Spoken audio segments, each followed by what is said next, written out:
আসসালামু আলাইকুম। Foreign job information চ্যানেলে আপনাকে স্বাগতম।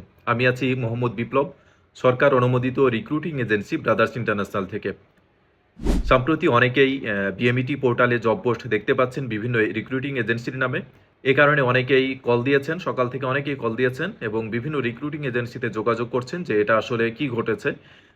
এই জবগুলো বা এই জব পোস্টগুলো আসলে আমরা করেছি কিনা, বা এর সত্যতা কতটুকু, বা এটা কেন এমন দেখাচ্ছে। এবং অনেকেই আমাদের কাছে ভিসা আছে কিনা এটি জানতে চেয়েছেন, এবং কলিং ভিসা চালু হয়েছে কিনা এই বিষয়টিও ক্লিয়ার হতে চেয়েছেন। তো তাদের উদ্দেশ্যে বলতে চাই যে কলিং ভিসা চালু হয় নাই, এবং প্রকৃত বিষয় হলো 2022 থেকে 2024 সালের কলিং ভিসা কার্যক্রমে বিএমইডি থেকে পারমিশন নিয়ে যেসব কর্মী মালয়েশিয়ায় গিয়েছেন তাদের পারমিশন সংক্রান্ত তথ্য নতুন করে নতুন যেই বিএমইটির পোর্টাল, এই পোর্টালে আপডেট করা হচ্ছে।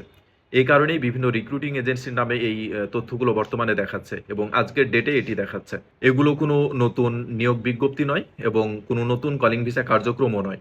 তাই শুধুমাত্র এই সব তথ্য দেখে কেউ বিভ্রান্ত হবেন না। যদি কোনো ব্যক্তি বা প্রতিষ্ঠান এই তথ্য দেখে আপনাকে মালয়েশিয়ার কলিং ভিসা চালু হয়েছে বলে দাবি করে, অথবা অর্থ আদায় বা অন্য কোনো সুবিধা নেওয়ার চেষ্টা করে, তাহলে সতর্ক থাকবেন এবং এমন প্রতারণা থেকে দূরে থাকুন। বর্তমান বাস্তবতা হলো মালয়েশিয়ার কলিং ভিসা কার্যক্রম এখনো শুরু হয় নাই, যদিও সামাজিক যোগাযোগ মাধ্যমে বিভিন্ন বিভ্রান্তিকর তথ্য ছড়ানো হচ্ছে।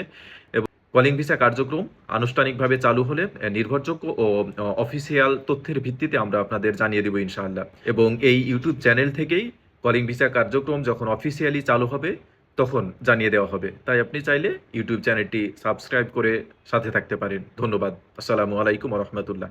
ভিডিওটি কেমন লাগলো কমেন্টে লিখে জানান। আর ভিডিওটি ভালো লাগলে লাইক, শেয়ার এবং চ্যানেলটি সাবস্ক্রাইব করতে ভুলবেন না। ধন্যবাদ। আসসালামু আলাইকুম।